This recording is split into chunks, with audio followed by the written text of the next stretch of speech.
നന്നായി പോവുകയാണെങ്കിൽ ഒന്നിച്ചു പോവാം. അതല്ല കെ മുരളീധരനും ആര്യാനും നോട്ടീസ് കൊടുക്കണമെന്നാണെങ്കിൽ നോട്ടീസൊക്കെ ഞങ്ങൾ കൈപ്പറ്റാം. ഞങ്ങൾ അച്ചടക്കമുള്ള പാർട്ടി പ്രവർത്തകർ തന്നെയാണ്. പക്ഷെ ഞങ്ങൾ ഒന്ന് ഇങ്ങോട്ട് പറഞ്ഞാൽ 10 ഞങ്ങൾ അങ്ങോട്ട് പറയും. അത് ഇങ്ങോട്ട് പറയുന്നില്ലെങ്കിൽ ഞങ്ങൾ അങ്ങോട്ടും പറയില്ല. സമൂഹമായിട്ട് പോകണമെങ്കിൽ പോവാം.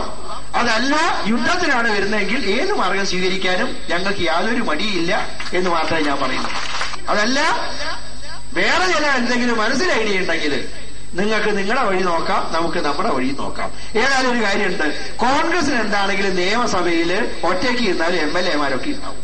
വെടിനിർത്തൽ പ്രഖ്യാപിച്ചിട്ടും ലീഗ് അണികൾ തനിക്കും ആര്യാടനുമെതിരെ പ്രകടനം നടത്തി.